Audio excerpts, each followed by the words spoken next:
Welcome to our virtual museum about the Philippines' finest artworks. Featured in this gallery are the masterpieces of our country's national artists in the realm of painting and sculpture. The artworks we have chosen best represents the Philippines and the Filipino people. The presentation of the artwork will be separated into 4 different galleries: the Francisco Gallery, the Amorsolo Gallery, the Manansala Gallery, and the Abueva Gallery. The artworks that will be featured are unique from one another, each having a different subject, theme, and purpose. Through this virtual museum, we hope to educate and enlighten our viewers about the brilliance and artistic prominence of our national artists. So sit back, relax, and enjoy our virtual museum. The Francisco Gallery showcases the historic artworks created by Carlos Botong Francisco. The painting First Mass in the Philippines, made in the 1960s, depicts the events that transpired during the First Mass at Limasawa, signifying the start of the expansion of the Roman Catholic religion in the country. Preceding the First Mass is the Cry of Balintawak, which is also known as the Bonifacio mural, created in 1964. It emphasizes the heroism of Andres Bonifacio and the KKK in their campaign against Spain. The Cry of Balintawak is the beginning of the revolution in 1896. The gallery ends with the Martyrdom of Jose Rizal, a mural made in the year 1960, which paints the national hero's execution through firing squad, held in Bagumbayan on December 30, 1896. Carlos Francisco's artworks exist to pay homage to the colonial history of the Philippines and extends the utmost respect for the heroic sacrifices of our heroes. The artworks could be found in the National Art Gallery of the National Museum of the Philippines at Ermita, Manila. The beauty of the provincial scenery of the Philippines is brought to life through the realistic lighting technique of Fernando Amorsolo, the first national artist of the Philippines.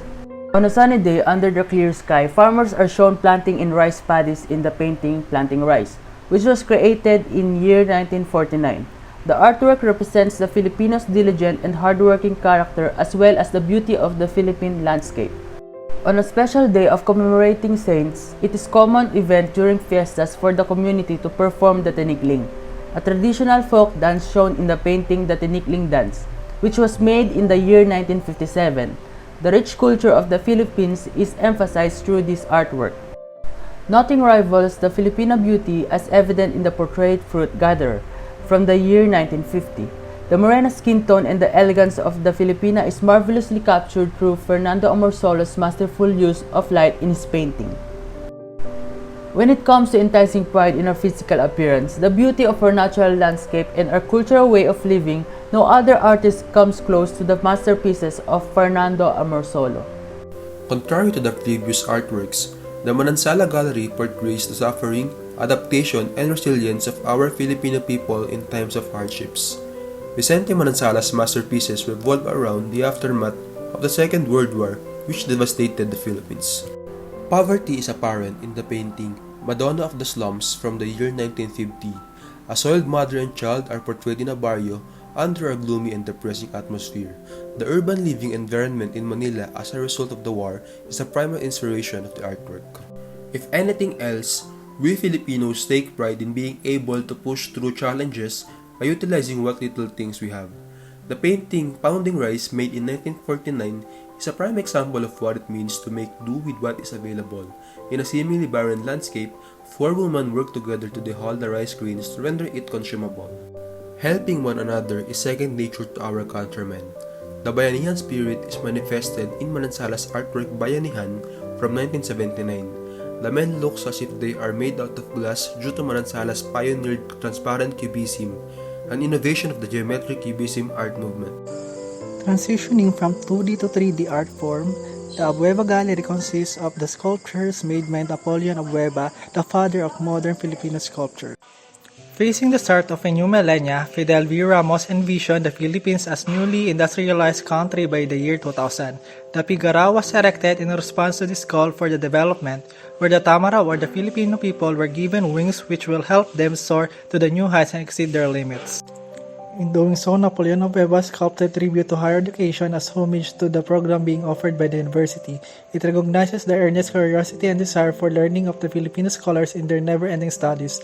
The sculpture was completed in 1966 and could be found along the University Avenue of UP Diliman. As a tribute to the 9 branches of visual arts, Siyam na Diwata ng Sining personifies dance, film, literature, music, painting, photography, sculpture, and theater. No other artwork captured the essence of visual arts unlike the Siyam na Diwata ng Sining. The sculpture was constructed in 1991 and could be found at the Hardin ng mga Diwata UP Diliman. Villanueva's artwork served as an inspiration for the Filipino artists to express their imaginative prowess in the realm of arts without bounds. At their time of creation, these artworks were viewed as mirrors of the Filipino life itself.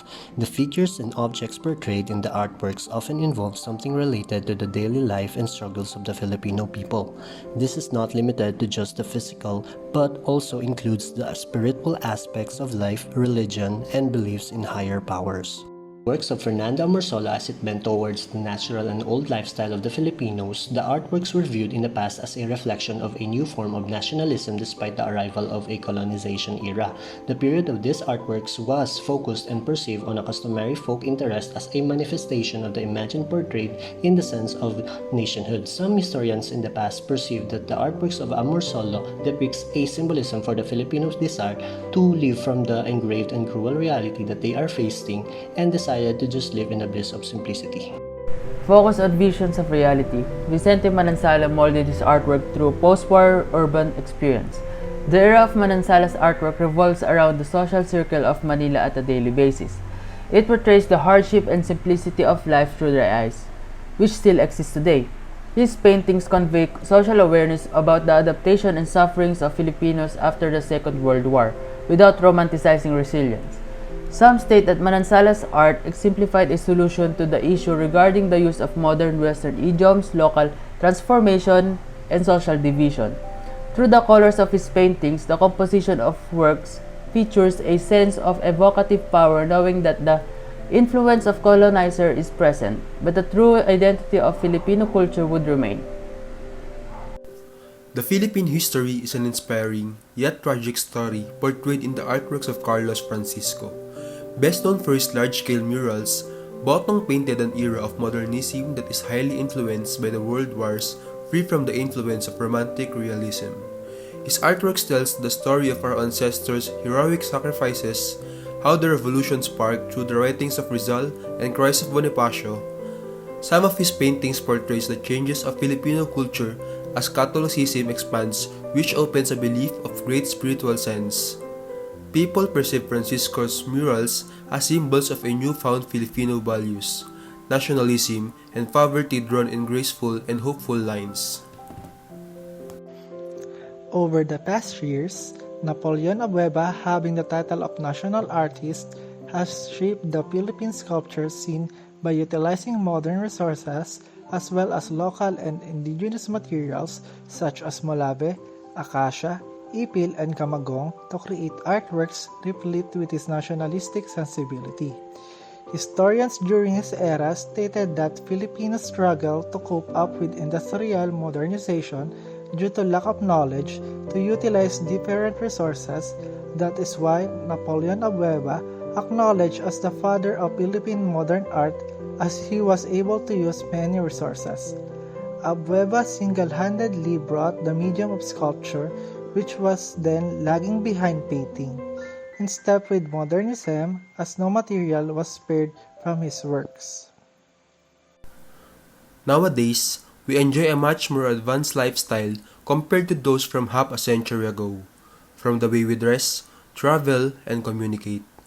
However, we should still hold these artworks of high regard because they are a reminder to us of what being a Filipino was, and the history of how we got to the Philippines today.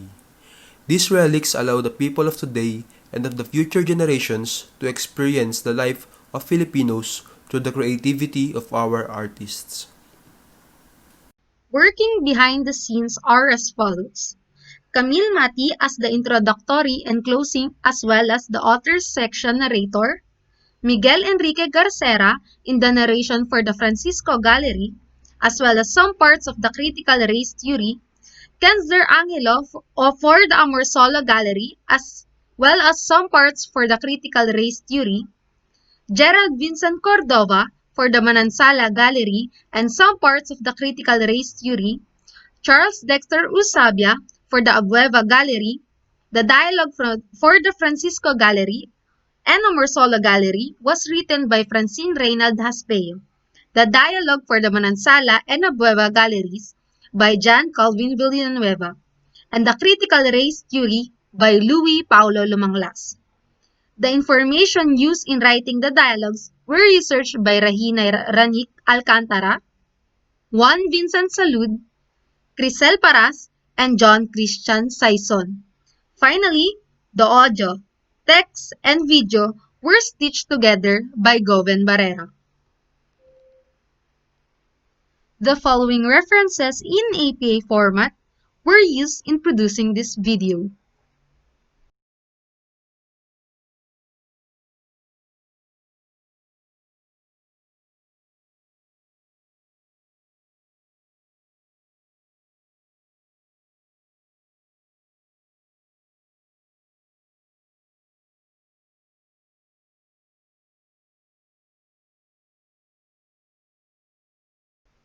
Thank you very much for viewing our virtual museum. We hope you have learned something from the artworks we have featured.